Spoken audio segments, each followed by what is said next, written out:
Morning students. Okay, ఈ రోజు మనము ఈ క్లాస్ లో మనం డిస్కస్ చేయబోతుంది ఏంటంటే లెడ్జర్ అనేటువంటి ఈ చాప్టర్ లో మనము ఒక ఇండివిజువల్ పర్సన్ అంటే ఎవరైనా ఒక వ్యక్తికి సంబంధించినటువంటి ఒక లెడ్జర్ కి సంబంధించినటువంటి ఒక అకౌంట్ మనం ప్రిపేర్ చేయాలంటే ఎలా ప్రిపేర్ చేస్తాము ఏంటి ఈ రోజు ఈ క్లాస్ లో మనం తెలుసుకుంటాము. ఫస్ట్ మీరు అబ్జర్వ్ చేయండి, ఒక ఇండివిజువల్ అకౌంట్ అంటే ఫస్ట్ గుర్తుంచుకోండి, ఒక అకౌంట్ ఫార్మాట్ మనము ఓపెన్ చేయాలి. ఇప్పుడు మనం చూస్తుంది బోర్డు మీద ఏదైతే చూస్తున్నామో ఇది అకౌంట్ సంబంధించినటువంటి ఫార్మాట్. ఓకేనా? అయితే అకౌంట్ అనేటువంటిది ఫార్మాట్ ఎలా ఉంటుందంటే ఒక ట్రీ స్ట్రక్చర్ లో ఉంటుంది. చూడండి, ఇది సెంటర్ వన్, నెక్స్ట్ వన్ వచ్చేసి ఏంటంటే ఇది టీ సంబంధించినటువంటి. అయితే దీంట్లో మనకి లెఫ్ట్ హ్యాండ్ సైడ్ ఉన్నటువంటి విభాగాన్ని మనము డెబిట్ సైడ్ అంటాము. దానికి గుర్తుగా ఈ టాప్ లో అంటే ఈ లెఫ్ట్ హ్యాండ్ సైడ్ ఉండేటువంటి ఈ టాప్ లో డిఆర్ అని రాసుకుంటాము.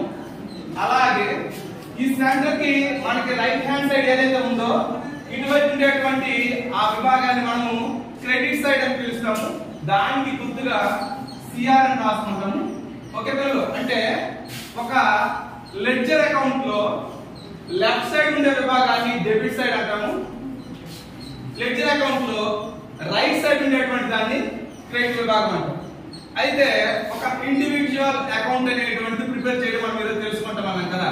మరి ఇక్కడ మనం ప్రాబ్లం సెలెక్ట్ చేసుకొని ఆ ప్రాబ్లం లో ఎవరిదైతే అకౌంట్ తయారు చేస్తున్నామో ఫస్ట్ అబ్జర్వ్ చేయండి, ఒకసారి లెక్క చూడండి. ఎవరి అకౌంట్ మనం ప్రిపేర్ చేయాలి? ఓకే చూడండి, కాబట్టి ఇది ఒక empty ledger account, empty account. దీనికి మనం ఏ పేరు పెడితే ఆ అకౌంట్ అయిపోతుంది. మరి లెక్కలో మనకి ఏం అకౌంట్ తయారు చేయమన్నాడు? కాబట్టి మనం ఇక్కడ సంజు అకౌంట్ అని రాస్తున్నాం.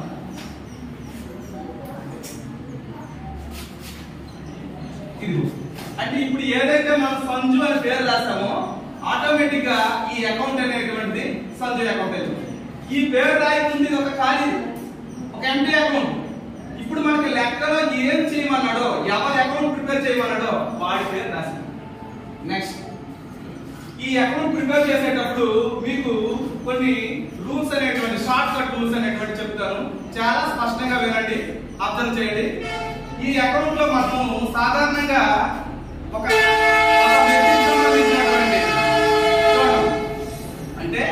ఒక వ్యక్తికి సంబంధించినటువంటి అంశాలే మనము దీంట్లో రాస్తాం. కాబట్టి మనకి ఆ వ్యక్తి అనేటువంటిది మన అకౌంట్స్ మనకి స్టార్టింగ్ లో చెప్పుకుంటాం కదా, personal account, nominal account, real account అని చెప్పుకుంటాం కదా. మరి వ్యక్తులు వాళ్ళకి సంబంధించిన పేర్లు ఏ అకౌంట్ లో ఉంటాయి చెప్పండి? వ్యక్తుల యొక్క పేర్లు ఉంటాయి కదా, ఏ అకౌంట్ ఉంటుంది? పర్సనల్ అకౌంట్ లో ఉంటుంది. కాబట్టి మనము పర్సనల్ అకౌంట్ రూలే ఇక్కడ మనం అప్లై చేయాలి. పర్సనల్ అకౌంట్ రూల్ ఏంటి? సింపుల్ గా చూడండి పిల్లలు, ఇదిగో డెబిట్ అనేటువంటిది రిసీవర్ అంటే ఎవరైతే తీసుకుంటే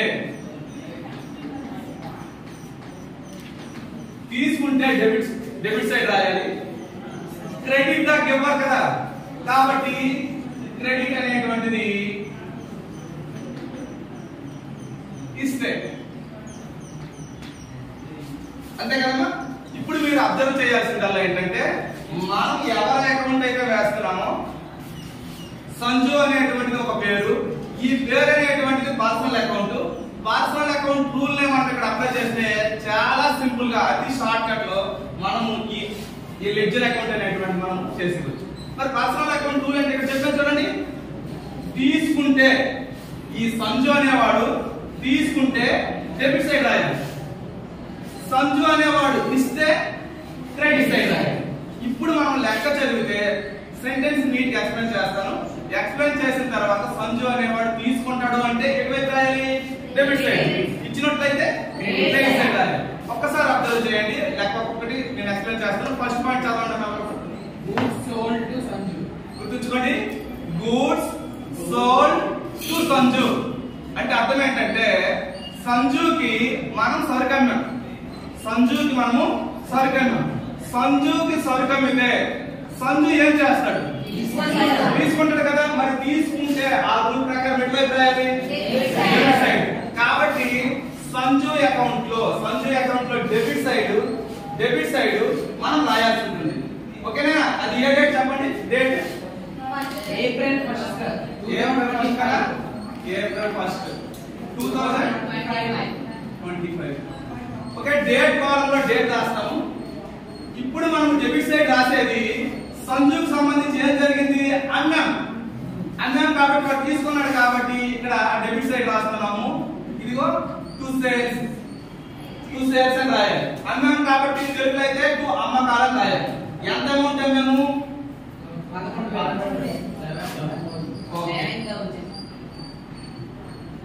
రాస్తాను నేను. First close. నెక్స్ట్ పాయింట్ చదవండి. Purchase goods from Sanju. చూడండి పిల్లలు, purchase goods from Sanju. Sanju నుంచి మనం కొన్నామంట. సంజు నుంచి కొంటే సంజు ఏం చేసి ఉంటాడు, తీసుకునేవాడు ఇచ్చేవాడు కాబట్టి చూడండి ఇక్కడ గివ్వరు కదా, ఎటువైపు రాయాలి, ఇటువైపు రాసుకోవాలి. ఏ రోజు చూడండి, డేట్ కాలంలో డేట్ వేయాలి. డేట్ వేసి మంత్ కాలంలో మంత్ వేసి ఇయర్ కాలంలో ఇయర్ వేయాలి. అంటే ఈ డేట్ కాలంలోనే డేట్ మంత్ ఇయర్ రాస్తాం, డేట్ కంప్లీట్ రాస్తాం. ఇప్పుడు సంజు నుంచి కొన్నాం కదా, కొన్నాం కాబట్టి బై. చూడండి పిల్లలు, మళ్ళీ చెప్తున్నాను, ఈ అకౌంట్ లో డెబిట్ సైడ్ 2 అనే పదం ఉపయోగించాలి. ఒక అకౌంట్ లో రాసేటప్పుడు డెబిట్ సైడ్ ఏ పదం రాయాలి, క్రెడిట్ వైపు ఏ పదం రాయాలి, బై అని రాయాలి. ఓకేనా? ఇప్పుడు కొన్నాం కాబట్టి పర్చేజ్. Okay, purchase account. ఎంత కొన్నాం అమౌంట్, 5000. ఓకే, నెక్స్ట్ చూడండి. Goods sold to Sanju for cash. Goods sold to Sanju for cash. ఇక్కడ ఒక విషయం గమనించాలి.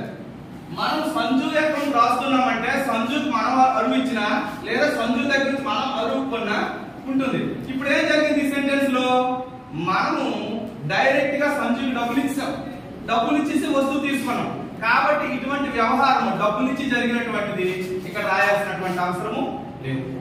ఫస్ట్ గుర్తుంచుకోండి, ఒకవేళ క్లారిటీగా రాస్తామన్నా ఏం రాస్తాము, సంజు నుంచి కొన్నట్టు కొన్ని రాసుకోవాలి, డబ్బులు ఇచ్చినట్టు రాసుకోవాలి.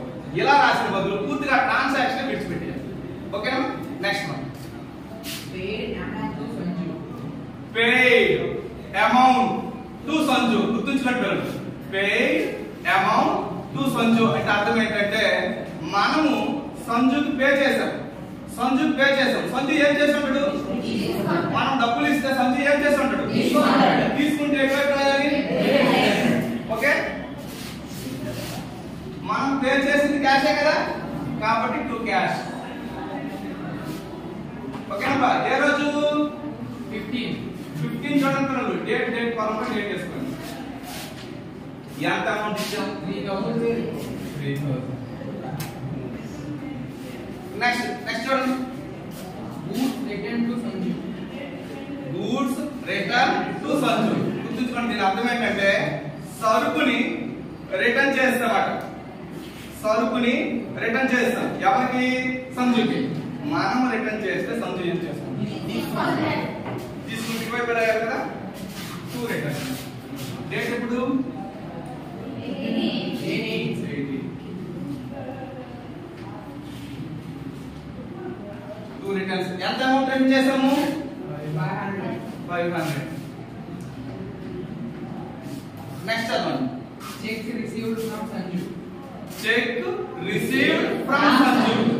ఓకే, గుర్తుంచుకోండి, సంజు నుంచి చెక్ వచ్చింది మనకి.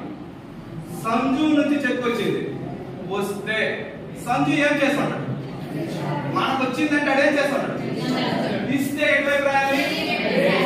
కాబట్టి మనకు వచ్చింది ఏంటి, చెక్కేనా, కాబట్టి చెక్ వస్తే ఏం రాయాలి, వెరీ గుడ్.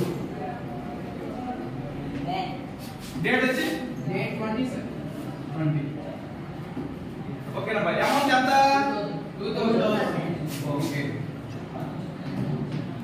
నెక్స్ట్ చూడండి, నెక్స్ట్ రిసీవ్డ్ ఫ్రమ్ సంజు.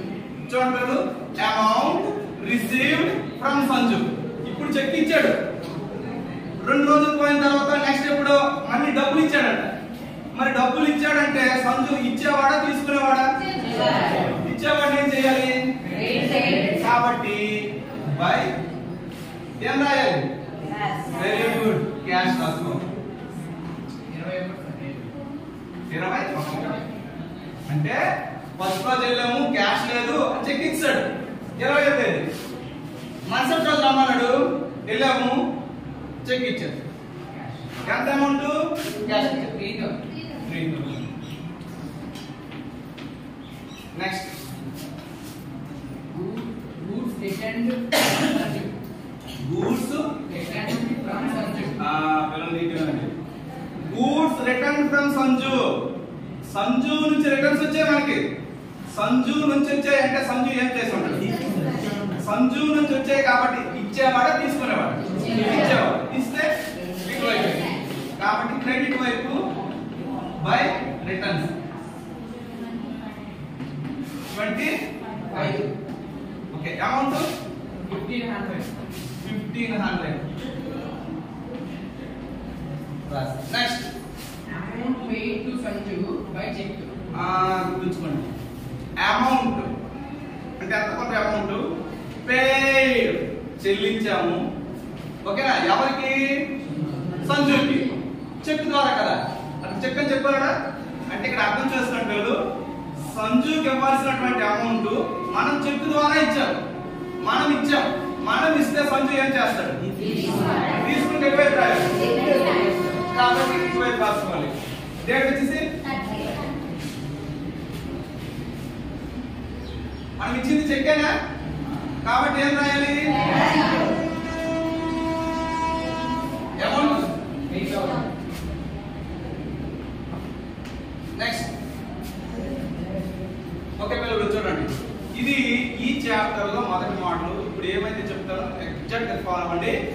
మనకి ledger account, individual ledger account అనేటువంటిది మనం చేసేటప్పుడు ఓకేనా, ఫస్ట్ మనము ఇచ్చినటువంటి ప్రాబ్లం అంతటి కూడా ఈ అకౌంట్ లో పోస్ట్ చేస్తాం. డెబిట్ సైడ్ చేయాల్సిన డెబిట్, క్రెడిట్ సైడ్ చేయాల్సిన క్రెడిట్ సైడ్ పోస్ట్ చేస్తాం.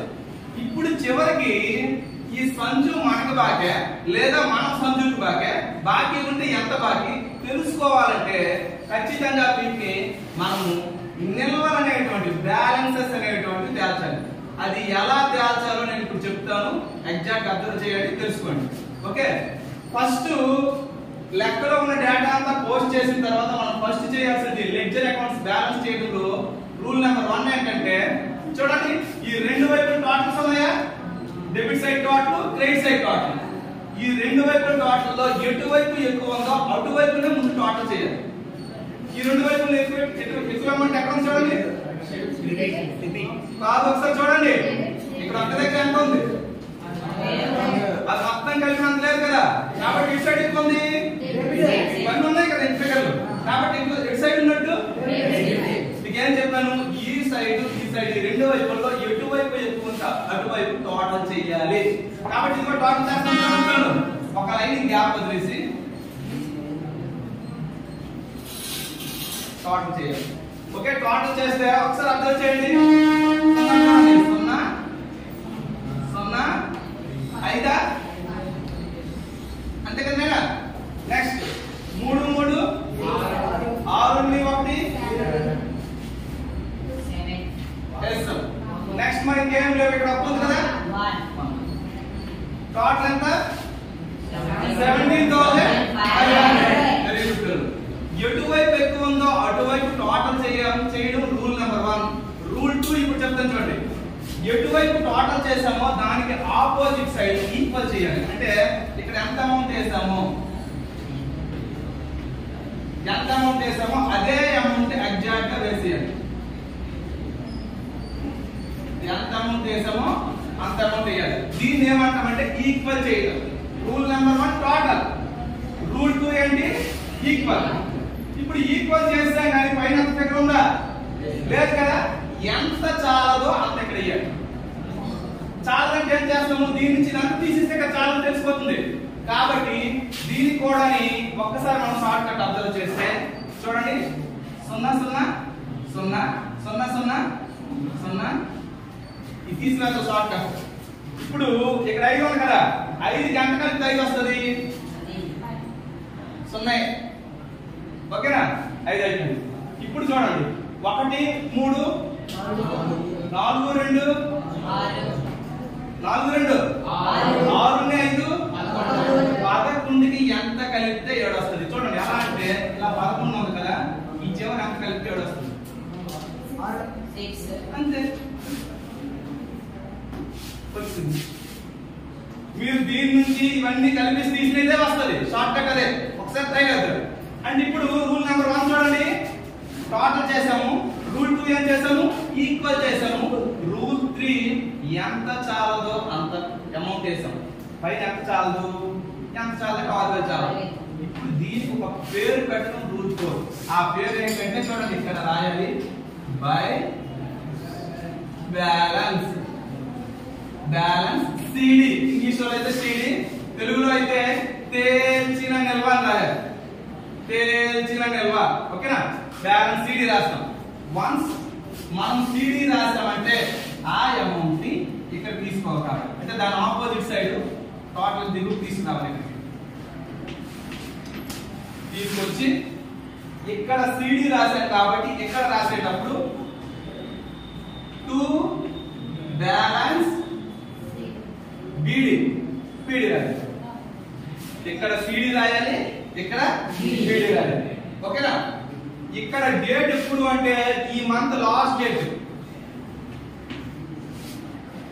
ఇక్కడ డేట్ ఎప్పుడు వచ్చేసంటే దాని నెక్స్ట్ మంత్ 1/5/2025. ఓకేనా? ఇలా ప్రతి లెడ్జర్ అకౌంట్ ని మనం పోస్ట్ చేయాలి.